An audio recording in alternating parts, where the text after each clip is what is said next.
स्वागत है आप सभी का आर के स्टोरी ऑफ ड्रीम पर। मैं हूं आपकी होस्ट और आज मैं आपके लिए लेकर आई हूं एक ऐसी रोमांचक कहानी the ninth disciple knows how this ends जो आपको शुरुआत से लेकर अंत तक बांधे रखेगी। अध्याय 13। जो 40 गार्ड नहीं देखते वे योजना से एक दिन बाद चौथी रात को स्टेजिंग शिविर के ऊपर रिच पर पहुंचे। अचानक आए एक झोंके के कारण आधा दिन खो बैठे जिसने पहाड़ी पगडंडी को खतरनाक बर्फ में बदल दिया था। एक ऐसी देरी जिसने चेन शू को मिशन की तुलना में अधिक नींद से वंचित कर दिया था। शरद ऋतु में रिजलाइन के बाद से किसी के सामने जोर से न बोले गए उसी ठंडे विचार को उलट पुलट करते हुए हर देरी हान झेंगई के लिए शिविर या कैदियों या दोनों को स्थानांतरित करने का एक दिन है और मेरे पास ये बताने के लिए कोई कहानी नहीं बची है कि क्या ऐसा पहले ही हो चुका है। ऐसा नहीं हुआ था। शिविर ठीक वहीं बैठा था जहां उन्होंने इसे 2 महीने पहले छोड़ा था। बिना चंद्रमा वाली रात के नीचे 40 तंबू अंधेरे में थे। केंद्रीय तंबू के ऊपर कुंडलित सर्प का बैनर काले रंग के खिलाफ बमुश्किल दिखाई दे रहा था। बाय लिंग ने चेन शू के बगल में रिच के किनारे सपाट लेटे हुए कैदियों को रखे गए पूर्वी परिधि के अपने धीमे उबाऊ चक्कर लगाते हुए 2 गार्डों को देखते हुए फुसफुसाया, गार्ड रोटेशन हमारे शरद ऋतु में देखे गए से मेल खाता है। 2 आदमी, 40 मिनट का रोटेशन, कोई कुत्ते नहीं, कोई वार्ड नहीं जिसे मैं यहां से महसूस कर सकती हूँ। चेन शू के दूसरी तरफ से सुयाओ ने चुपचाप कहा, कोई वार्ड नहीं होने का मतलब है या तो वे अति आत्मविश्वासी है या उन्होंने शिविर के अंदर वार्डों की तुलना में अधिक खतरनाक किसी चीज को स्थानांतरित कर दिया है। वेई चेन ने कहा, या दोनों, और उनमें से किसी ने भी असहमति नहीं जताए। उन्होंने हान यूवेई के ड्रिल के लिए तैयार की जा सकने वाली हर डिटेल की योजना बनाने में 3 दिन बिताए थे। एक सूखी नदी के साथ दृष्टिकोण जो उनके कदमों को छिपा देगा। पैलिसेड में विशिष्ट अंतर जहां पूर्वी परिधि का निर्माण स्पष्ट रूप से जल्दी में किया गया था। वो संकेत जिसका उपयोग वे निष्कर्षण सुचारू रूप से चलने पर करेंगे और यदि नहीं तो अलग, तेज संकेत। वे जिस चीज की योजना नहीं बना पाए थे, जिसके लिए कोई भी अभ्यास तैयार नहीं कर सकता था, वो इसे वास्तव में करने के लिए आवश्यक विशिष्ट, केंद्रित स्थिरता थी। 4 ऐसे लोग जो 6 महीने पहले बिना किसी स्काउटिंग प्रशिक्षण के 9वें रैंक के बाहरी शिष्य थे, अब विदरिंग ब्लेड सेक के जलने की रात को उनमें से किसी को भी असंभव प्रतीत होने वाले अनुशासन के साथ एक दुश्मन शिविर की ओर जमी हुई अंधकार के माध्यम से आगे बढ़ रहे थे। वे गार्ड के बदलने पर आगे बढ़े जब 2 जाने वाले पहरेदारों का ध्यान पैलिसेड से परे अंधेरे के बजाय उनके प्रतिस्थापन पर था और चेन शू ने आखिरकार गति में एक योजना के विशिष्ट विद्युत फोकस को महसूस किया। सूखी नदी ठीक वहीं जहां उन्हें याद थी। पैलिसेड में अंतर ठीक उतना ही जल्दी में और बिना देखा हुआ था जितना रिच से लग रहा था। कैदियों को शिविर के पूर्वी किनारे के पास एक खुरदरे बाड़े में रखा गया था। 12 आकृतियां ठंड के खिलाफ एक ही गार्ड के नीचे एक साथ हडल्ड थी, जो अपनी शक्ल से रात की सबसे कम वांछनीय घड़ी को आकर्षित कर चुका था और अपनी बोरियत को छुपाने के लिए बहुत कम कर रहा था। सु याओ पहले आगे बढ़ी, कम और चुपचाप, गार्ड के पीछे इतनी करीब कि उसने उसकी उपस्थिति को केवल उसके गले में एक ब्लेड के दबाव और एक फुसफुसाहट के रूप में दर्ज किया, उसे एक साफ बेहोशी का वादा करते हुए यदि वो कोई आवाज नहीं करता है और यदि वो करता है तो काफी खराब परिणाम देता है।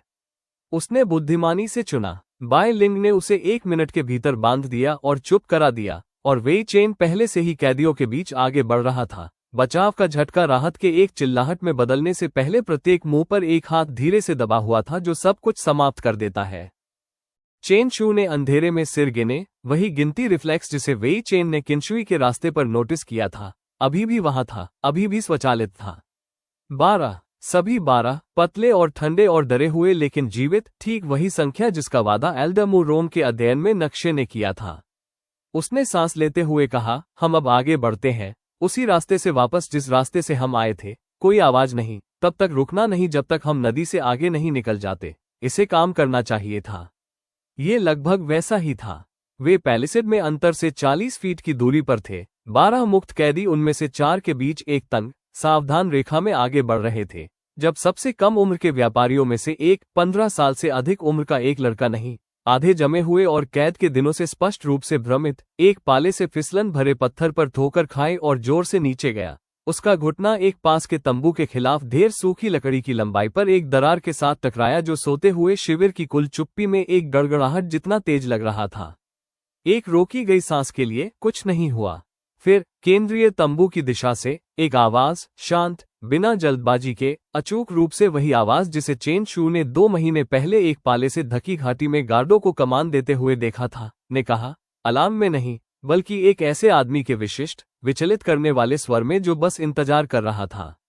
हाँ, झेंगई ने केंद्रीय तंबू से पूरी तरह से कपड़े पहने हुए उभरते हुए कहा, जैसे कि वह वास्तव में कभी सोए नहीं थे। मुझे आश्चर्य हुआ, क्या इस शरद ऋतु में रिजलाइन पर 2 आकृतियां अंततः अपने कैदियों के लिए वापस आ जाएंगी? जिन अधिकांश लोगों को मैंने इतनी दूर से देखा है वे कभी वापस नहीं आते हैं।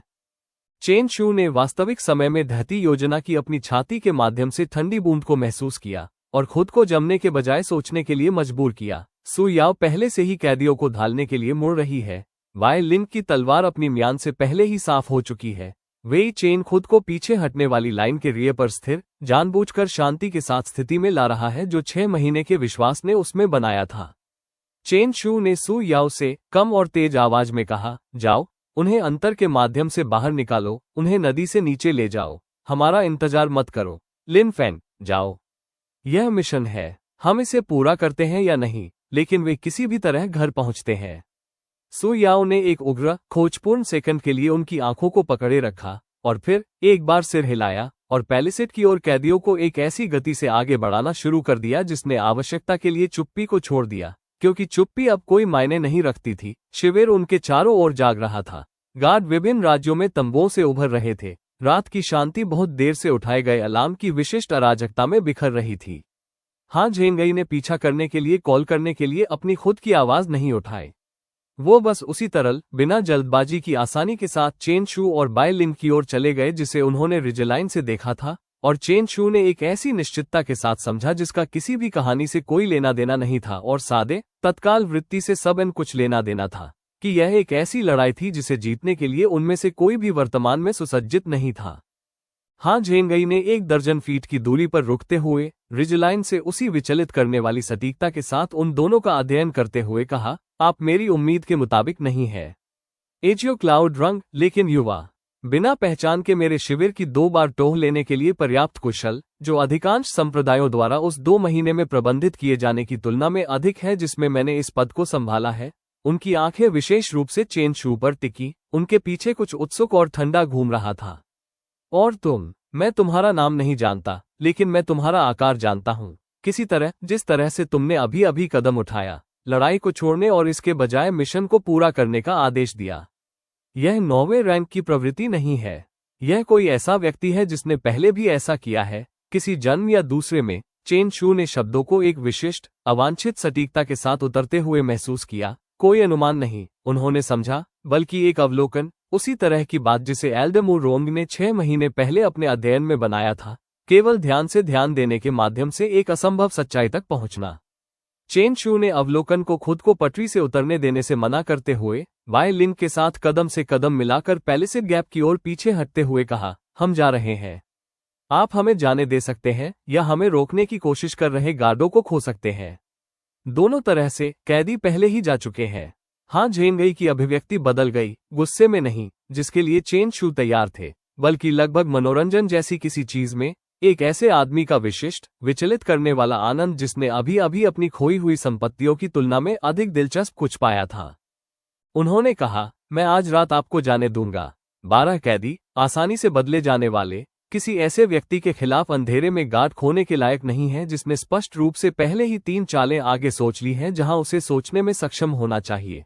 उन्होंने अपना सिर थोड़ा झुकाया, चेन शू का एक ऐसी तीव्रता के साथ अध्ययन किया जो असहज रूप से एल्डमूर रोंग ने एक बार जिस तरह से उन्हें पढ़ा था, उसी तरह पढ़े जाने जैसा महसूस हुआ। लेकिन मुझे अब एक 9वें रैंक के शिष्य के बारे में जिज्ञासा हो रही है जो एक जनरल की तरह चलता है। युवा मित्र, मैं चेहरे नहीं भूलता। मुझे संदेह है कि हम फिर से मिलेंगे, ऐसी परिस्थितियों में जहां मैं आपको दूर जाने देने के बारे में इतना उदार नहीं रहूंगा। उन्होंने उन्हें रोकने के लिए कदम नहीं उठाया। चेन शू और बाय लिंग पैलिसेड गैप के माध्यम से और परे नदी के अंधेरे में पीछे हट गए, दिल धड़क रहे थे और दौड़े। वे पहाड़ से 1 मील नीचे सु याओ, वेई चेन और 12 कैदियों के साथ मिले। वे सभी सांस फूल रहे थे, वे सभी असंभव रूप से जीवित थे, और चेन शू ने खुद को एक लंबे पल के लिए उन बाधाओं के खिलाफ पूरे किए गए मिशन की विशिष्ट राहत की अनुमति दी जो बहुत करीब से विनाशकारी रूप से गलत हो गई थी। एक बार जब उन्होंने अपने और शिविर के बीच 1 और मील की दूरी तय कर ली थी, तो बाय लिंग ने अपनी आवाज को धीमा करते हुए कहा, अभी भी प्रक्रिया कर रही थी कि क्या हुआ था, उसने हमें जाने दिया। वो हमें क्यों जाने देगा? चेन शू ने हाँ झेंगई के विदाई शब्दों के बारे में सोचा। मुझे संदेह है कि हम फिर से मिलेंगे, और किनशुई के रास्ते से ठंडी बेचैनी को आखिरकार किसी ऐसी चीज में हल होते हुए महसूस किया जिसे वह नाम दे सकते थे। उन्होंने धीरे से कहा, क्योंकि 12 कैदी उसके लिए लड़ाई के लायक नहीं थे। उन्होंने अपने पीछे काले पहाड़ की ओर एक बार पीछे मुड़कर देखा और किसी ऐसे व्यक्ति द्वारा ठीक से नोटिस किए जाने के विशिष्ट भार को महसूस किया जिसके बारे में कहानी ने उन्हें कभी चेतावनी नहीं दी थी। मुझे लगता है कि हम सिर्फ किसी की समस्या बन गए हैं जिसे हल करना है, बाय लिंग। और मेरे पास ये बताने के लिए एक भी पन्ना नहीं बचा है कि वो कहानी कैसे समाप्त होती है। अध्याय 14। ध्यान दिए जाने का भार। वे 2 दिन बाद एजियो क्लाउड सेक के फाटकों से 12 कैदियों को अंदर लाए, जो दुबले पतले और पाले से ठिठुर रहे थे लेकिन जीवित थे, और चेन जू ने उस पुनर्मिलन को उन टुकड़ों में होते हुए देखा जिन्हें महसूस करने की उन्हें इतनी उम्मीद नहीं थी। प्राप्त करने वाले आंगन में एक व्यापारी की पत्नी अपने पति के कंधे पर रो रही थी। 15 साल का वह लड़का जिसकी ठोकर ने लगभग उनकी जान ले ली थी, उसे अपनी मां की बाहों में इतनी शिद्दत से भींच लिया गया था कि चेन जू ने संक्षेप में दूसरी ओर देख लिया ताकि उन्हें वह एकांत मिल सके जिसकी दोनों शोक और राहत हकदार थी। एल्डर मू रोंग ने उसी शाम उसी खिड़की रहित रणनीति कक्ष में एल्डर फेंग और हान यूवेई की फिर से उपस्थिति के साथ पूरी रिपोर्ट प्राप्त की, और इस बार उनके सवाल तेज थे, अधिक केंद्रित थे, उसी बिंदु पर बार बार चक्कर लगा रहे थे जिसे चेन जू रिच के बाद से खुद को उलट पुलट करना बंद करने में असमर्थ रहे थे। उन्होंने तीसरी बार कहा, उसने तुम्हें जाने दिया, जैसे कि इसे दोहराने से कोई ऐसा विवरण सामने आ सकता है जिसे उन्होंने पहली 2 बार में छोड़ दिया था। उनकी स्पष्ट ताकत का एक कमांडर अपने ही शिविर में संख्यात्मक लाभ पूरी तरह से उनके पक्ष में था, और उन्होंने सीधे तौर पर 4 एजियो क्लाउड शिष्यों को उन कैदियों के साथ दूर जाने दिया जिन्हें वह जिस भी उद्देश्य के लिए उन्हें जरूरत थी उसके लिए पकड़ कर रख रहे थे। चेन जू ने कहा, उसने कहा कि कैदी गार्ड खोने के लायक नहीं थे, और वह विशेष रूप से मेरे बारे में उत्सुक था। उसने कहा कि वो चेहरे नहीं भूलता और उसे उम्मीद है कि हम फिर से मिलेंगे। क्या तुम उस पर विश्वास करते हो? चेन जू ने हान झेंगई की आवाज में उस विशिष्ट, बिना जल्दबाजी के आत्मविश्वास के बारे में सोचा, एक ऐसे व्यक्ति की भावना जिसने बातचीत शुरू होने से पहले ही उसके परिणाम का फैसला कर लिया था। वही गुण जिसे चेन जू ने 8 महीने पहले मुहाने पर उन्हें खोजने वाले एजियो क्लाउड सवार में देखा था। किसी ऐसे व्यक्ति की विशिष्ट स्थिरता जो पहले से ही जीत चुका था और बस इसे अभी तक एकत्र नहीं करने का विकल्प चुन रहा था। उन्होंने कहा, हाँ, मेरा मानना है कि उसका मतलब वही था जो उसने कहा। एल्डर फैंग, जिन्होंने अपनी विशिष्ट गंभीर धैर्य के साथ पूरे विवरण को सुना था, ने अंततः बात की। उन्होंने कहा, तथापि हमारे पास एक बचाए गए काफिले से काफी बड़ी समस्या है। लिन फैंग के लिए याद किए जाने वाले समय से वर्षों पहले काम करने वाला एक 9 सरपेंट्स कमांडर अब हमारे अपने शिष्यों में से एक में व्यक्तिगत रुचि ले चुका है। यह अब कोई सीमा झड़प नहीं है, यह एक लक्षित कमजोरी है, और मैं ये जानना चाहता हूं कि यह परिषद इसके बारे में क्या करने का इरादा रखती है इससे पहले कि यह एक बन जाए। वाई लिंग ने कहा, सम्मान के साथ, और चेन जू ने उनकी आवाज में एक ऐसा किनारा सुना जिसे वह अब जलते हुए सेक से बाहर निकलने के रास्ते से अपनी विशेष सुरक्षात्मकता के रूप में पहचानते थे। लिन फैंग कोई कमजोरी नहीं, वे 12 लोग मृत होने के बजाय घर पर है, उस स्टेजिंग शिविर में नहीं जिसके बारे में हम में से किसी को 2 महीने पहले तक पता नहीं था। एल्डर फैंग ने अपनी पिछली टोन की तुलना में अधिक नरमी से कहा, मैं इसके विपरीत सुझाव नहीं दे रहा हूं। मैं ये सुझाव दे रहा हूं कि हान झेंगई जैसा व्यक्ति अंततः इस पर कार्रवाई करने के इरादे के बिना किसी में व्यक्तिगत रुचि नहीं लेता है, और मैं चाहूंगा कि यह सेक इसके लिए तैयार हो न कि इससे हैरान हो। चेन जू एक लंबे पल के लिए इसके भार के साथ बैठे रहे, एक ही बातचीत में एक व्यक्ति और एक रणनीतिक समस्या दोनों के रूप में चर्चा किए जाने की विशिष्ट, परिचित बेचैनी को महसूस कर रहे थे। एक ऐसी भावना जिसे उन्होंने पहली बार 8 महीने पहले एल्डर मू रोंग के अध्ययन में महसूस किया था और तब से इसे पूरी तरह से धोना बंद नहीं किया था।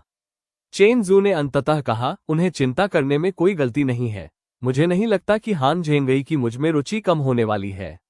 यदि कुछ भी है तो मैंने इस बारे में जो कुछ भी सीखा है कि ये दुनिया मेरे द्वारा किए गए परिवर्तनों पर कैसे प्रतिक्रिया करती है, वह ये सुझाव देता है कि यह शांत होने के बजाय तेज हो जाती है। हान झेंगई का जल्दी उठना, स्टेजिंग शिविर का मौजूद होना, 12 कैदियों का फुटनोट के बजाय व्यक्तिगत प्रतिद्वंद्विता बन जाना। मुझे नहीं लगता कि धीमी, शांत तैयारी आने वाली किसी भी चीज का सामना करने के लिए पर्याप्त होने जा रही है, और मुझे लगता है कि अन्यथा नाटक करना ठीक उसी प्रकार की गलती होगी जिसने पहली बार विदरिंग ब्लेड सेक को जला दिया था। एल्डर मू रोंग ने पूछा, आप क्या प्रस्ताव रख रहे हैं? हालांकि उनकी टोन में कुछ ऐसा था जो ये सुझाव दे रहा था कि उन्होंने पहले ही अनुमान लगा लिया था। तेज प्रशिक्षण। वास्तविक जिम्मेदारी सेक की सामान्य गति की तुलना में पहले। इसलिए नहीं कि मैं खतरे को चाहता हूं। यदि मैं ये कहूं कि इसका कोई भी हिस्सा ऐसा महसूस कराता है जिसे मैं चाहता हूं तो मैं झूठ बोलूंगा, बल्कि इसलिए कि मुझे लगता है कि इस दुनिया का वो संस्करण जहां मैं अगले 2 वर्षों के लिए बाहरी शिष्य रैंक में आराम से रहता हूं, एक ऐसा संस्करण है जहां हान झेंगई या मुझसे भी बदतर कोई व्यक्ति इसके बजाय मेरे तैयार होने से पहले मुझे ढूंढ लेता है। कमरा एक पल के लिए शांत रहा, इस पर विचार करते हुए, और एल्डर मुरोंग ने एल्डर फैंग के साथ एक लंबी नज़र का आदान प्रदान किया जिसे चेन जू पूरी तरह से पढ़ नहीं सके। एल्डर मुरोंग ने अंततः कहा, इसके लिए एक औपचारिक मार्ग है। त्वरित उन्नति शायद ही कभी दी जाती है, और वास्तविक जोखिम के बिना कभी नहीं। सेक की आंतरिक शिष्य परीक्षाएं एक निश्चित अनुसूची पर आयोजित नहीं होती है, और इसमें शामिल परीक्षण प्रशिक्षण में आपके द्वारा सामना किए गए किसी भी चीज की तुलना में काफी कठिन होते हैं। मैंने आपके वर्तमान में पास होने की तुलना में अधिक कच्चे टैलेंट वाले शिष्यों को उनमें असफल होते देखा है, और उन्हें वर्षों से उनकी कल्टीवेशन को पीछे धकेलने के लिए पर्याप्त रूप से बुरी तरह से असफल होते देखा है। उन्होंने उनका सावधानी से अध्ययन किया। मैं आपको उस रास्ते की ओर धकेलने नहीं जा रही हूं, लेकिन यदि आप ये पूछ रहे हैं कि क्या यह मौजूद है और क्या मैं इसके लिए आपके प्रयास का समर्थन करूंगी, हाँ, दोनों के लिए। चेन जू ने कमरे के चारों ओर देखा। वाई लिंग की स्थिर, बिना आश्चर्य के तैयारी पर, दरवाजे के पास बैठी सू याओ की शांत सहमति पर, वेई चेन के जबड़े की छोटी, दृढ़ कसक पर जिसने चेन जू को बिना एक शब्द कहे भी यह बता दिया कि यह रास्ता जहां भी ले जाता है, वह भी उस पर चलने का इरादा रखता है। चेन जू ने कहा, तो मैं कोशिश करना चाहूंगा, हम में से सभी, यदि परीक्षण इसकी अनुमति देते हैं। मुझे नहीं लगता कि मैं केवल खुद को खड़ा रखकर आने वाली किसी भी चीज का सामना करना चाहता हूं। उस रात बाद में, ठंड तारे से साफ अंधेरे के माध्यम से शयन कक्ष में वापस जाते हुए, वाई लिंग उन बातचीत के लिए अपने पास रखी गई विशेष खामोशी के साथ उनके बगल में कदम से कदम मिलाकर चलने लगी। उन्होंने कहा, आपने रणनीति कक्ष में कुछ कहा था, दुनिया के शांत होने के बजाय तेज होने के बारे में। आप शरद ऋतु से ऐसा मानते हैं, है ना? रिजलाइन के बाद से चेन जू ने ईमानदारी से स्वीकार किया। ईमानदारी से कहूं तो उससे भी लंबा समय हो गया है। किंशुई के रास्ते से, यदि मैं खुद के साथ पूरी तरह से ईमानदार हूं। मेरे पास बस इसके लिए अभी तक कोई नाम नहीं था। क्या अब आपके पास है? चेन जू थोड़ी देर के लिए शांत रहे, ठंड की हवा में उनकी सांसों को कोहरे में बदलते हुए देखते हुए, छोटे संचित साक्ष्यों के 8 महीनों को उलट पुलट करते हुए, 14 लोगों के नरसंहार से बचने की आसानी, एल्डर मुरोंग द्वारा उन्हें ढूंढने और विश्वास करने की गति, चेंगसू द्वारा याद किए जाने वाले किसी भी कार्यक्रम से वर्षों पहले हान झेंगई का उदय, मूल कहानी ने कभी उल्लेख नहीं किया था ऐसे स्थान पर स्टेजिंग शिविर का मौजूद होना। उन्होंने अंततः कहा, मुझे लगता है कि मुझे जो कहानी याद है वह वास्तव में कभी पहाड़ या सेक या यहाँ तक कि विशेष रूप से जीहान के बारे में नहीं थी। मुझे लगता है कि ये दुनिया के एक विशेष आकार के बारे में था जिसे वह लेना चाहती थी। कुछ हाथों में सत्ता का इकट्ठा होना, कुछ लोगों का उठना, निश्चित समय सीमा पर होने वाले निश्चित युद्ध। मैंने उस रात जब मैंने आपको और वेई चेन और बाकी सभी को बचाया, तो उस आकार के एक छोटे से टुकड़े को तोड़ दिया, प्रशिक्षण के मैदान को उस तरह से होने देने के बजाय जिस तरह से इसे होना चाहिए था। और मुझे लगता है कि दुनिया तब से उस आकार में वापस जाने का रास्ता खोजने की कोशिश कर रही है, भाग्य के माध्यम से नहीं, किसी रहस्यवादी चीज के माध्यम से नहीं, बल्कि इस सादे यांत्रिक तथ्य के माध्यम से कि तनाव में एक संरचना से एक टुकड़े को हटाने से हर दूसरा टुकड़ा मुआवजा देने के लिए स्थानांतरित हो जाता है। उन्होंने उनकी ओर देखा, पहली बार ऐसा महसूस करते हुए जैसे उन्होंने आखिरकार सिद्धांत के पूरे हिस्से को निजी तौर पर महीनों तक उलटने के बजाय जोर से कह दिया हो। हान झेंगई का जल्दी उठना सजा नहीं है, यह मुआवजा है। युद्ध हमेशा आ रहा था, बाय लिंग। मुझे नहीं लगता कि मैंने इसे देरी की। मुझे लगता है कि मैंने सिर्फ ये बदल दिया है कि इसके आने पर इसके रास्ते में कौन खड़ा है। बाय लिंग ने जमे हुए सड़क के एक लंबे हिस्से के लिए चुपचाप इस पर विचार किया, और जब उन्होंने फिर से बात की तो उनकी आवाज में चेन जू द्वारा आधे उम्मीद किए गए डर में से कोई भी नहीं था। उन्होंने कहा, तो बेहतर होगा कि हम इसमें खड़े होने के लिए तैयार रहें, हम में से सभी एक साथ, उस तरह से जिस तरह से हमने पहाड़ के जलने की रात से सब कुछ किया है। उन्होंने एक तिरछी नजर से उनकी ओर देखा, उनकी अभिव्यक्ति में लगभग विडंबना जैसी कोई चीज थी। लिन फेंग, आपने 14 लोगों को एक बुरे अंत से नहीं बचाया। आपने 14 लोगों को बचाया है जिन्हें जाहिर है कि इसके समाप्त होने से पहले आपको कई और जीवित रहने में मदद करनी होगी। चेन जू ने इसे इतना स्पष्ट रूप से रखे जाने पर पाया कि इसका भार भारी होने के बजाय हल्का महसूस हुआ, इसलिए नहीं कि खतरा कम था, बल्कि इसलिए कि एक जलते हुए पहाड़ पर एक अजनबी के शरीर में जागने के बाद से पहली बार उन्होंने कुल स्पष्टता के साथ समझ लिया कि वो इसके बाद आने वाली किसी भी चीज का सामना अकेले नहीं करेंगे। चेन जू ने पूरी तरह से इसका अर्थ समझते हुए कहा, अच्छा, मैं चाहूंगा कि आप वहां खड़ी रहें, बजाय कहानी के दिए गए किसी भी लाभ के। अध्याय 15 परीक्षण का मैदान। चेन शू को पता चला कि आंतरिक शिष्य परीक्षाएं संप्रदाय के मुख्य प्रशिक्षण यार्ड में नहीं, बल्कि शयनकक्षों से आधा मील दूर एक चारदीवारी से घिरे परिसर में आयोजित की गई, जिसके पास से वह बिना ये बताए कि यह किसके लिए था 100 बार गुजर चुके थे। भूमि का एक चौड़ा सीढ़ीनुमा हिस्सा जो ऐसी बाधाओं से चिन्हित था जिनका जमीनी स्तर पर कोई स्पष्ट अर्थ नहीं था। उथले खंदक, दशकों के उपयोग से चिकने हुए खड़े पत्थर के खंभे, कम बाढ़ से घिसा हुआ एक केंद्रीय मंच। परीक्षा की सुबह हान यूवेई ने उनमें से चारों, चेन शू, बाय लिंग, सु याओ और वेई चेन, मूल 14 में से केवल वे 4 जिन्होंने त्वरित स्थिति का अनुरोध किया था, को परिसर के किनारे पर चलाया, जबकि संप्रदाय की व्यापक शिष्य आबादी के 1 दर्जन अन्य उम्मीदवार पास में वार्म अप कर रहे थे। यह कोई एक परीक्षण नहीं है, 3 परीक्षण 3 दिनों में फैले हुए हैं। पहला नियंत्रण का परीक्षण करता है, आप दबाव में अपनी खेती को कितनी सटीकता से निर्देशित कर सकते हैं, यह नहीं कि आपके पास इसका कितना हिस्सा है। दूसरा निर्णय का परीक्षण करता है, एक मुकाबला परिदृश्य में जो लापरवाहता को उतनी ही कठोरता से दंडित करने के लिए डिजाइन किया गया है जितना कि यह झिझक को दंडित करता है। तीसरा, वो रुक गई और उनकी अभिव्यक्ति में कुछ संक्षिप्त रूप से, गैर पारंपरिक रूप से सावधान हो गया। तीसरा हर किसी के लिए अलग है। मैं आपको इससे अधिक नहीं बताऊंगी, क्योंकि जानने से यह बदल जाता है कि आप इसके साथ कैसे संपर्क करते हैं, और परीक्षक ठीक उसी प्रकार के अनुमान को देखते हैं। सु याओ ने हर चीज की तरह उसी सपाट, आकलन करने वाले ध्यान के साथ अन्य उम्मीदवारों को देखते हुए पूछा, कितने असफल होते हैं? अधिकांश, एक दिए गए वर्ष में। परीक्षाएं केवल प्रयास से ही जीतने योग्य होने के अर्थ में निष्पक्ष होने के लिए डिजाइन नहीं की गई है। वे उन शिष्यों को खोजने के लिए डिजाइन की गई हैं जो तैयार है, और जो नहीं है उन्हें एक ऐसा पाठ पढ़ाने के लिए डिजाइन किया गया है जिसकी कीमत अब वास्तविक युद्ध की तुलना में उन्हें कम चुकानी पड़ेगी। हान यूवेई की आंखें उनमें से चारों पर घूम गईं, किसी चीज को तौलते हुए। मैंने आप सभी को 8 महीने तक प्रशिक्षण देते हुए देखा है। अगर मुझे यह नहीं लगता कि आपके पास वास्तविक मौका है, तो मैं इस अनुरोध का समर्थन नहीं करती। ये गारंटी के समान नहीं है। वो पहला परीक्षण, जो उस दोपहर सीढ़ीनुमा जमीन पर आयोजित किया गया था, अपनी अवधारणा में चेन शू के तैयार किए जाने की तुलना में सरल था, और इसके निष्पादन में काफी कठिन था।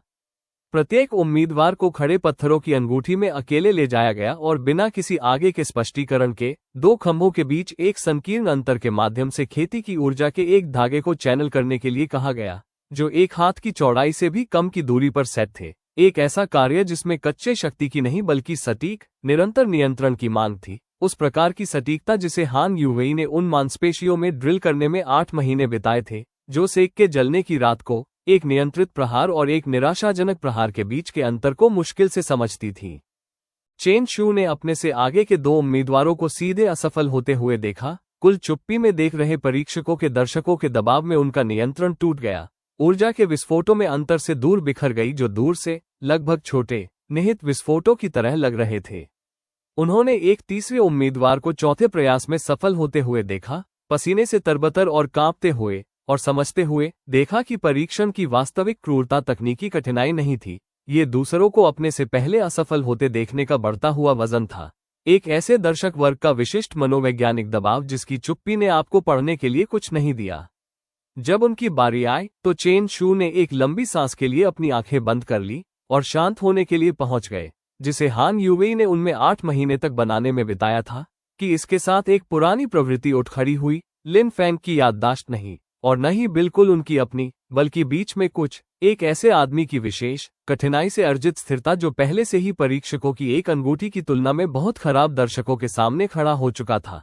एक जलता हुआ सेक, 6 सशस्त्र अजीवियों के साथ एक नदी का मुहाने, किसी ऐसे व्यक्ति की कमान में एक स्टेजिंग शिविर जो शायद ही किसी प्रयास के साथ उसे मार सकता था। उन्होंने ऊर्जा के धागे को धीमा और सावधान और सटीक रूप से आगे बढ़ने दिया, और यह पहली बार में एक साफ, शांत सटीकता के साथ अंतर से गुजरा जिसने पूरे दोपहर में पहली बार परीक्षकों की पंक्ति से अनुमोदन का एक छोटा, बड़बड़ाया हुआ नोट खींचा। बाय लिंग अपने दूसरे प्रयास में सफल हुई।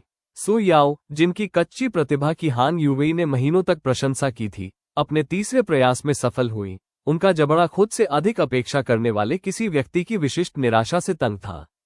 वेई चेन, जिनका 8 महीने का प्रशिक्षण पथ उनमें से किसी की भी तुलना में अधिक स्थिर और धीमा था, ने 6 प्रयास किए, और चेन शू ने उन्हें हर असफलता के माध्यम से बिना एक बार भी आश्वस्त होने के लिए चेन शू की ओर देखे बिना दांत पीसते हुए देखा, जब तक कि छठे प्रयास में धागा अंततः अंतर के माध्यम से साफ हो गया, और वेई चेन की छोटी थकी हुई मुस्कुराहट ने बाद में चेन शू द्वारा महीनों में उनसे देखे गए की तुलना में अधिक वास्तविक गर्व को अपने अंदर समेटा।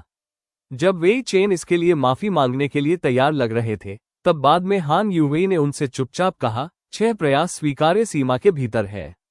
मैंने शिष्यों को सभी 6 में असफल होते और फिर भी कुल मिलाकर परीक्षा पास करते देखा है। नियंत्रण केवल 1/3 है जो यह मापता है। इस एक संख्या को अपने आप को आंकने का पूरा हिस्सा न बनने दें।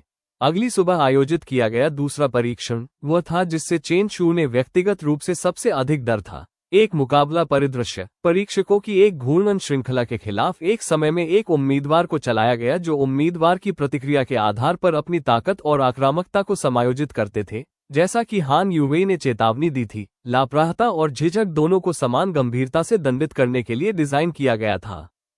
चेन शू ने साइडलाइन से अपने से आगे के उम्मीदवारों को दोनों में से किसी एक असफलता में गिरते हुए देखा। एक युवा जो बहुत जोर से, बहुत तेजी से आगे बढ़ा, एक ऐसे परीक्षक के खिलाफ अपने भंडार को थका रहा था जिसने बस उसका इंतजार किया और फिर क्रूर दक्षता के साथ अंतर को बंद कर दिया। एक युवा महिला जो हर उद्घाटन पर झिझकी, किसी भी प्रहार के लिए प्रतिबद्ध होने के लिए बहुत सतर्क थी, जब तक कि परीक्षक का धैर्य स्पष्ट रूप से पतला नहीं हो गया और मुकाबला एक निर्णायक, अपमानजनक हार में समाप्त हुआ जिसका उसकी वास्तविक कौशल से कोई लेना देना नहीं था और उस डर से सब कुछ था जिसे वह एक तरफ नहीं रख सकती थी।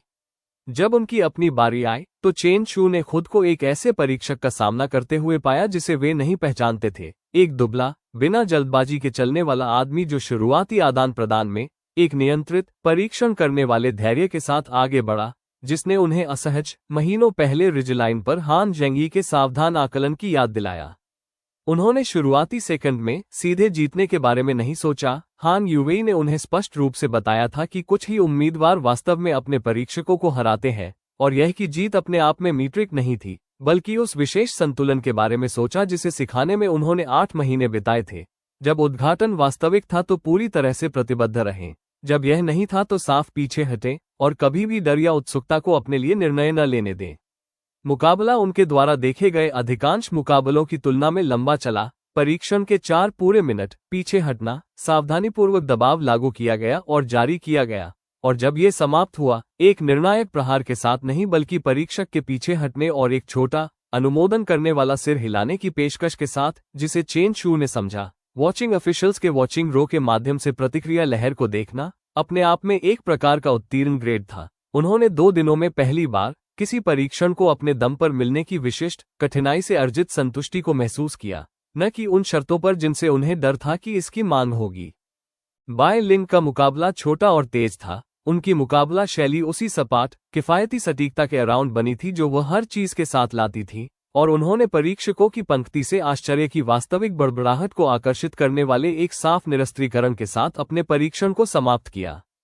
सु याओ का मुकाबला चेन शू के लगभग जितना लंबा चला। पहले परीक्षण से उनकी निराशा एक केंद्रित और नियंत्रित चीज में बदल गई जिसने हान युवेई को भी प्रभावित किया, जिसे उन्होंने बिना छुपाए एक अभिव्यक्ति के साथ साइडलाइन से देखा। वेई चेन का मुकाबला देखना सबसे कठिन था। उन्होंने शुरुआती मिनट में बहुत उत्सुकता से दबाव डाला, ठीक वही गलती जिसके खिलाफ हान युवेई ने चेतावनी दी थी, और मुकाबले के बाकी हिस्सों को एक ऐसे परीक्षक के खिलाफ ऊपर की ओर लड़ते हुए बिताया जिसने पहले ही पैटर्न को पढ़ लिया था और इसका बेरहमी से फायदा उठाया था। उन्होंने तकनीकी रूप से पास नहीं किया। परीक्षक के अंतिम मूल्यांकन ने उनके प्रदर्शन को स्पष्ट सफलता के बजाय अनिर्णायक के रूप में चिन्हित किया, और चेन शू ने उन्हें बाद में परिसर के किनारे पर अकेले बैठे हुए पाया, अपने ही हाथों को एक ऐसी अभिव्यक्ति के साथ घूरते हुए जिसने चेन शू की छाती को एक ऐसे तरीके से दुखाया जिसे पिछले 8 महीनों के किसी भी खतरे ने प्रबंधित नहीं किया था। चेन शू के कुछ भी कहने से पहले वेई चेन ने कहा, मैंने बहुत जोर से दबाव डाला।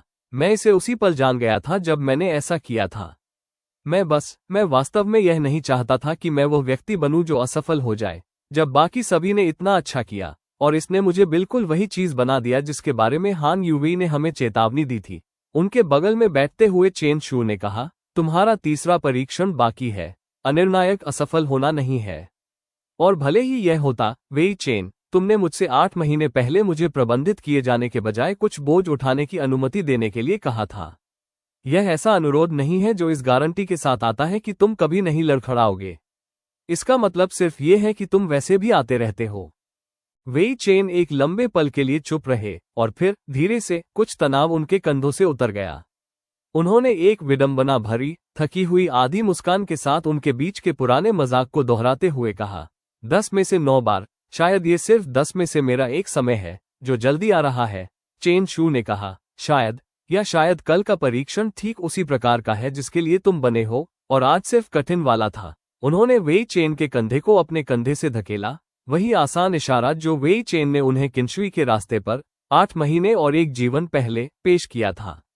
किसी भी तरह, कल हम सब एक साथ अंदर चलते हैं, ये जो भी साबित हो।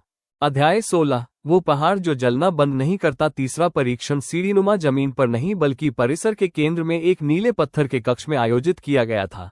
एक समय में एक उम्मीदवार, और चेन जू ने समझा, अपने से पहले प्रत्येक व्यक्ति को अकेले प्रवेश करते और कुछ समय बाद विभिन्न स्तरों के कांपते हुए उभरते हुए देखकर कि अंदर जो कुछ भी इंतजार कर रहा था वो तकनीक का कोई परीक्षण नहीं था।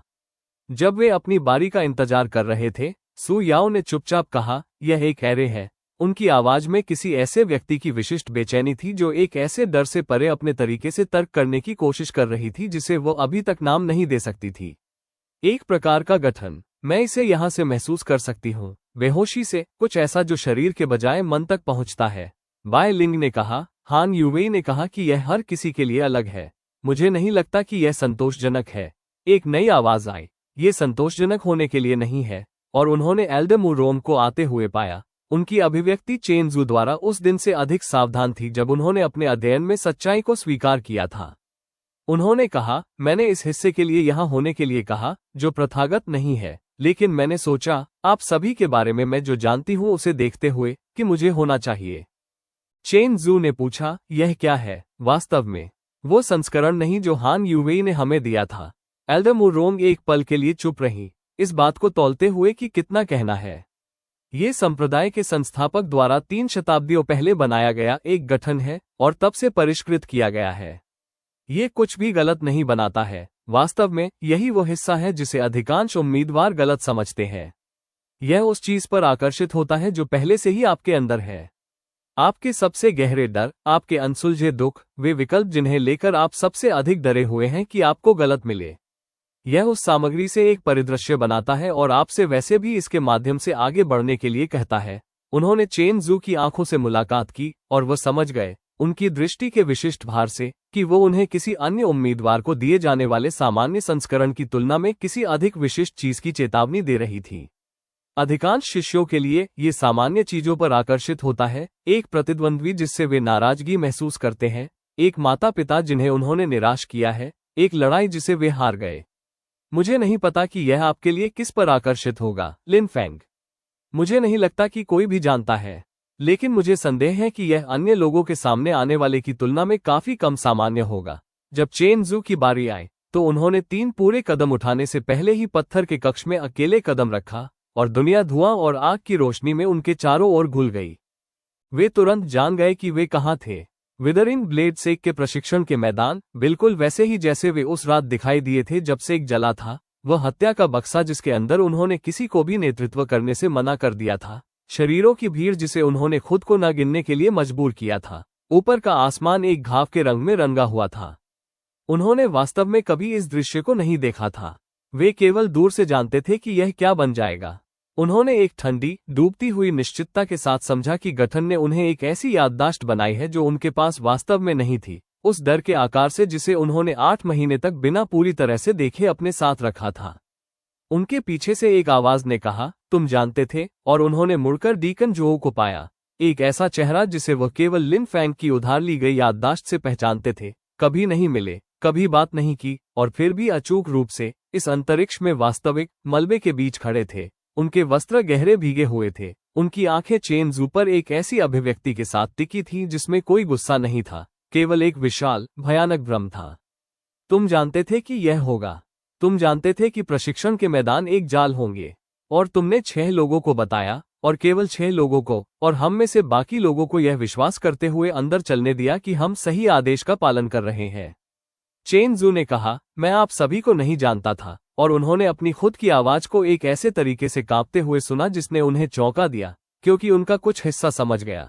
भले ही उन्होंने ऐसा कहा कि अपने ही डर से बने गठन के साथ बहस करना वास्तविक मृतकों के साथ बहस करने के समान नहीं था। मैं एक शिष्य था, एक जलते हुए सेक की अराजकता में, ऐसी जानकारी के साथ जिसे मैं साबित नहीं कर सका और समय पर सभी तक पहुंचने का कोई तरीका नहीं था। डीकन जो ने कहा, तुम 6 तक पहुंचे और उनके आसपास का मलबा बदल गया। धुएं से अन्य आकृतियां उभर रही थीं।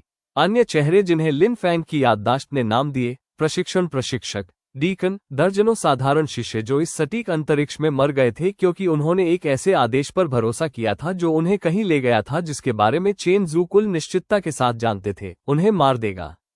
तुम 6 तक पहुंचे और तुम जानते थे और तुमने चुना। चेंगसू अक्यूजिंग मरे हुए लोगों के बीच खड़े हो गए और एक बार में 8 महीने के बिना जांच किए गए अपराध बोध के पूर्ण भार को महसूस किया। उन 6 के लिए अपराध बोध नहीं जिन्हें उन्होंने बचाया था, कभी नहीं, बल्कि शांत, कठिन अपराध बोध जिसे उन्होंने कभी खुद के साथ बैठने नहीं दिया था। एक ऐसे आदमी का अपराध बोध जिसने एक ही रात के लिए एक ऐसे प्रकार के ज्ञान को अपने पास रखा था जिसे इस दुनिया में किसी ने कभी भी एक्सेस नहीं किया था, और इसका इस्तेमाल सैकड़ों की संख्या वाले एक से 2 हाथों पर गिने जाने वाले नंबर को बचाने के लिए किया था। उन्होंने कहा, मैं सभी को नहीं बचा सका, और इस बार उनकी आवाज नहीं कांपी, क्योंकि उनके एक अधिक स्थिर हिस्से, जिसने केवल जीवित रहने के बजाय 8 महीने तक वास्तविक जीवन का निर्माण करने में बिताया था, ने आखिरकार अपना पैर पा लिया। मैं वह जानता हूँ, मैं इसे पहली रात से जानता हूँ, और मैं यह नाटक करने वाला नहीं हूँ कि यह मेरे साथ नहीं बैठता है, क्योंकि यह बैठता है हर दिन, चाहे मैं इसे जोर से कहूँ या नहीं।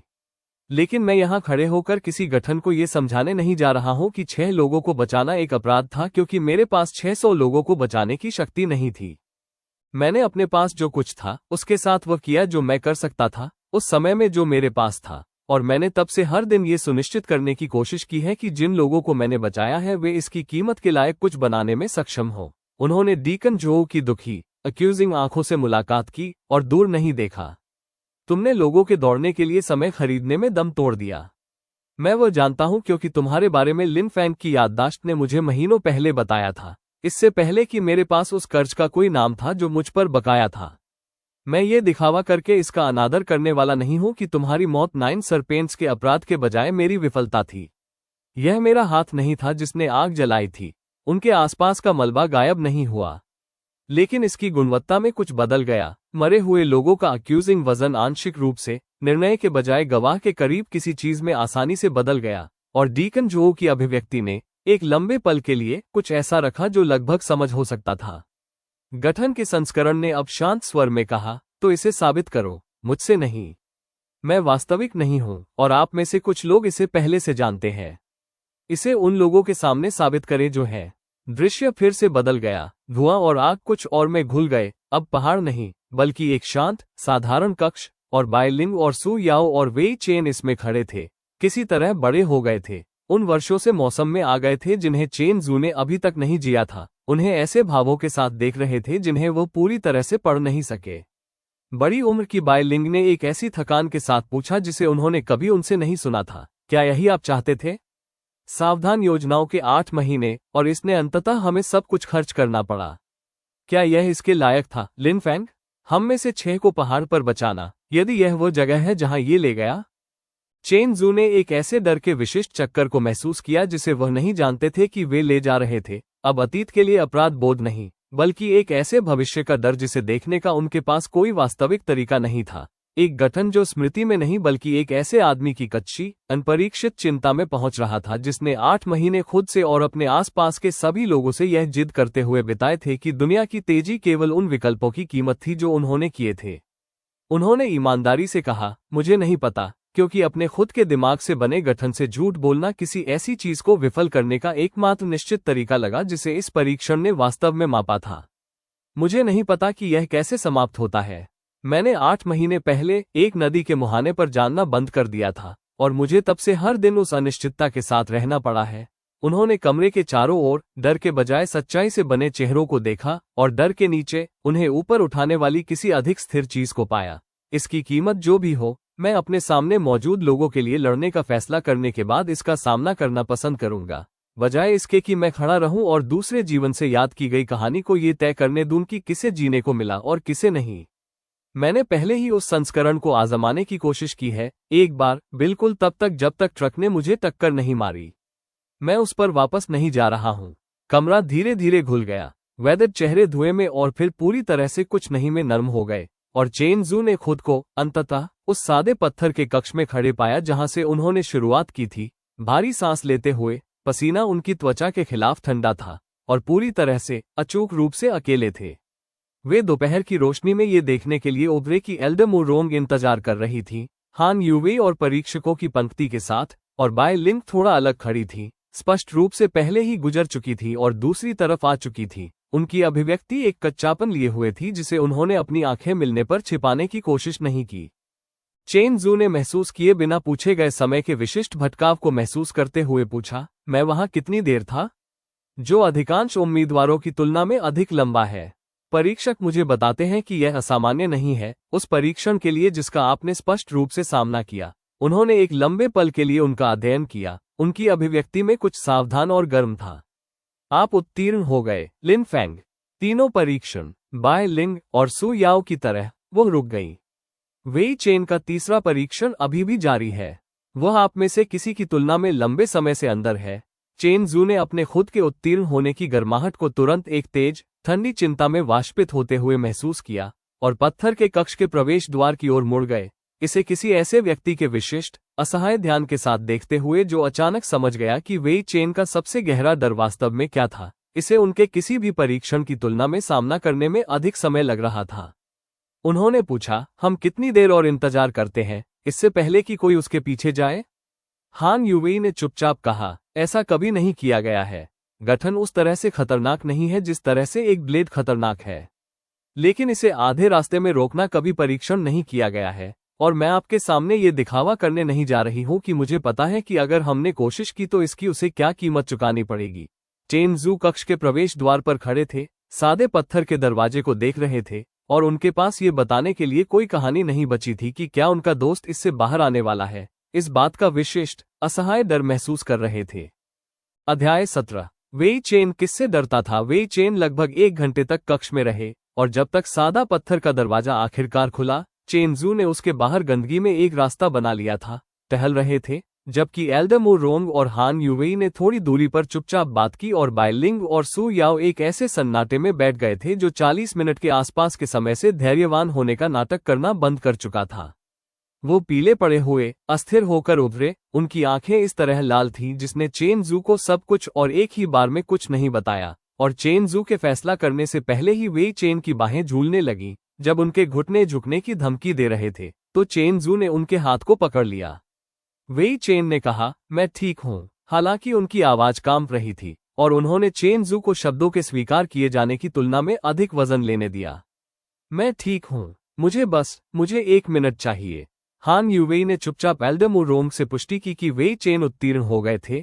परीक्षकों के मूल्यांकन ने उनके प्रदर्शन को सावधान, औपचारिक भाषा में, निरंतर मनोवैज्ञानिक दबाव के तहत असाधारण संकल्प प्रदर्शित करने के रूप में चिन्हित किया था, और फिर उस विशेष शालीनता के साथ जिसे चेन जू ने उनके साथ जोड़ना सीख लिया था, परीक्षकों की पंक्ति को दूर ले गए, उन चारों को और एल्डर रोंग को कक्ष के प्रवेश द्वार पर अकेले छोड़ गए।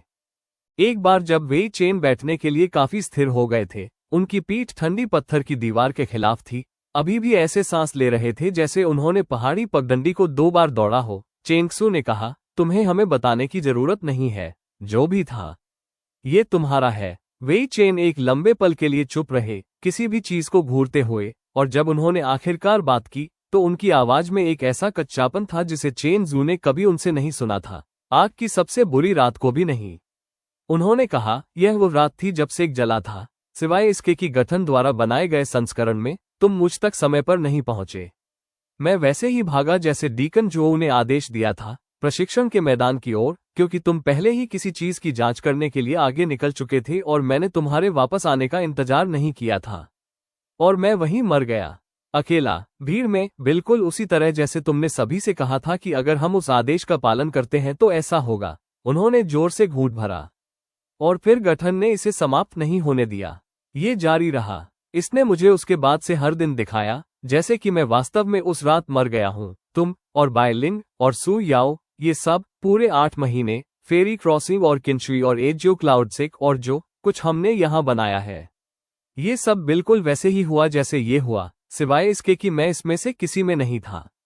मैं इसके बाहर कहीं से देख रहा था, एक भूत की तरह जिसे देखा या सुना नहीं जा सकता था। आप में से हर किसी को थोड़ी देर के लिए मेरे लिए शोक मनाते हुए देखना और फिर अंततः धीरे से रुकना। चेन जू ने अपनी छाती में कुछ दर्द से कसते हुए महसूस किया। अंततः किसी व्यक्ति के अपने मन की सबसे गहरी सामग्री से बने परीक्षण की विशिष्ट क्रूरता को समझा। मृत्यु स्वयं नहीं, बल्कि भुला दिए जाने का डर, आने वाले समय के आकार से इतना कम मायने रखने का डर कि दुनिया ने बस उस अंतरिक्ष को बंद कर दिया जहां आप थे और आगे बढ़ती रही। चेन जू ने चुपचाप कहा, मैं रुका नहीं, मैं नहीं रुकता। तुम वो जानते हो, वेई चेन ने कहा, मैं इसे अब जानता हूं। मैं वहां अंदर नहीं जानता था। वहां अंदर मैंने 8 महीने बीतते हुए देखे और मैंने तुम्हें इन सभी लोगों के साथ कुछ वास्तविक बनाते हुए देखा, और मेरे कुछ छोटे भयानक हिस्से ने यह विश्वास करना शुरू कर दिया कि शायद इससे कोई फर्क नहीं पड़ता अगर मैं वास्तव में उस रात मर गया होता, कि शायद मैं किसी और की योजना द्वारा ले जाए जाने के लिए भाग्यशाली था, बजाय किसी ऐसे व्यक्ति के जिसकी अनुपस्थिति ने वास्तव में कुछ भी बदल दिया होता। उन्होंने अंततः ऊपर देखा, सीधे चेन जू की आंखों से मुलाकात की। मुझे उसी से बाहर निकलना था। कोई राक्षस नहीं, कोई दुश्मन नहीं, बस ये डर कि मैं बदलने योग्य हूँ, कि मैंने 8 महीने पहले तुमसे कहा था कि मुझे कुछ वजन उठाने की अनुमति दो, और मेरे कुछ हिस्से ने कभी पूरी तरह से यह विश्वास नहीं किया कि जब तुमने हाँ कहा तो तुम्हारा मतलब था। कक्ष का प्रवेश द्वार बहुत शांत था। बाय लिंग और सू याओ शांत हो गए थे, सुन रहे थे, और एल्डर मू रोंग थोड़ी दूरी पर खड़े थे, बिना छोड़े उन्हें पल की गोपनीयता दे रहे थे।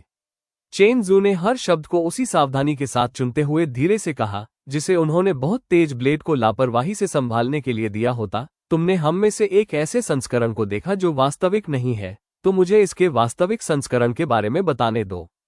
6 साल, इनमें से किसी से भी पहले तुम्हारे बारे में लिन फैंग की याददाश्त, जो रास्ते में कहीं तुम्हारे बारे में मेरी याददाश्त बन गई, जब तक कि मैं अंतर बताना बंद नहीं कर सका।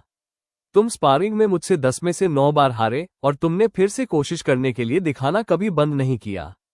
पहाड़ पर पहली रात तुम वह थे जिसने मुझे अराजकता में ढूंढा और मेरा कंधा पकड़ा और मुझे वहां घुटने टेकने से इनकार कर दिया। किंशुई के रास्ते पर तुम वह थे जिसने मुझसे कहा था कि मैं सब कुछ ऐसे धोता हूं जैसे ये केवल मेरा हो, और मुझसे कहा कि मैं तुम्हें मदद करने दूं, और मैंने किया। वेई चेन, इसलिए नहीं कि मुझे तुम्हारे लिए बुरा लगा, इसलिए नहीं कि मुझे किसी को प्रबंधित करने की आवश्यकता थी, बल्कि इसलिए कि तुम सही थे और मुझे बिल्कुल वही चीज चाहिए थी जो तुमने पेश की। उन्होंने वेई चेन की आंखों को पकड़े रखा, यह अनुमति देने से इनकार कर दिया कि पल सच्चाई के योग्य होने की तुलना में कुछ आसान हो जाए। तुम बदलने योग्य नहीं हो, तुम ले जाए जाने के लिए भाग्यशाली नहीं हो, तुम वो कारण हो जिसकी वजह से मेरे पास पहली रात से ही पूरी तरह से भरोसा करने के लिए कोई था। इससे पहले कि मैंने बाय लिंग का भरोसा अर्जित किया था, इससे पहले कि सू याओ मेरा नाम जानती थी, इससे पहले कि एल्डर मू रोंग ने कभी भी मेरे द्वारा कही गई किसी भी बात पर विश्वास किया था। तुम पहले थे, वो मायने रखता है, ये हमेशा मायने रखता है। वेई चेन की संयम आखिरकार टूट गई। चुपचाप किसी ऐसे व्यक्ति की विशिष्ट रिहाई जो बहुत लंबे समय से कुछ बहुत भारी पकड़े हुए था, और चेन जू ने उन्हें एक खुरदरे स्थिर आलिंगन में खींच लिया जिसका किसी भी कहानी से कोई लेना देना नहीं था, उधार लिया गया या अन्य था, और उन 8 महीनों की दोस्ती से सब कुछ था जिसने खुद को पसंद दर पसंद पूरी तरह से अपनी किसी चीज में बनाया था। सूरज ढलने के साथ वे चारों एक साथ शयन कक्षों में वापस चले गए, सामान्य से अधिक शांत, उन लोगों का विशेष थका हुआ खोखला सन्नाटा जिन्होंने प्रत्येक दिन किसी ऐसी चीज से लड़ने में बिताया था जिसे कोई ब्लेड नहीं छू सकता था। जैसे ही वे शयन कक्ष के गेट से पहले अंतिम आंगन को पार कर रहे थे, सू याओ ने अंततः बाय लिंग से पूछा, तुमने क्या देखा? धक्का नहीं दे रहे थे, बस वही स्थान दे रहे थे जो चेन जू ने वेई चेन को दिया था, साझा करने या न करने की पसंद। बाय लिंग ने चुपचाप कहा, मेरे शिक्षक डीकन झो गठन ने उनका एक ऐसा संस्करण बनाया जो पहाड़ से बच गया, और मुझ पर दोष लगाया जाने के लिए नहीं, बल्कि कोई ऐसा व्यक्ति बनने के लिए जिसे वह पहचान नहीं पाते। कोई ऐसा व्यक्ति जो अपने स्वयं के प्रशिक्षण की तुलना में किसी अजनबी के अजीब उपहार पर अधिक भरोसा करता है। वो एक पल के लिए चुप रही। मैंने उन्हें सच बताया कि मैं अपने प्रशिक्षण के बजाय लिन फैंग के उपहार पर भरोसा नहीं करती। मैं दोनों पर एक साथ भरोसा करती हूँ, क्योंकि वही है जिसने मुझे उस रात से जीवित रखा है जब वो जल गए थे, चाहे मेरे सामने वाला संस्करण वास्तविक हो या नहीं। सू याओ ने इसके बदले में अपना खुद का परीक्षण पेश नहीं किया, और उनमें से किसी ने भी उससे नहीं पूछा, और चेन जू ने उसे बाकी लोगों से आधे कदम की दूरी पर चलते हुए देखकर समझा कि उसने उस कक्ष में जो भी सामना किया था वो कम से कम आज रात के लिए केवल उसका था।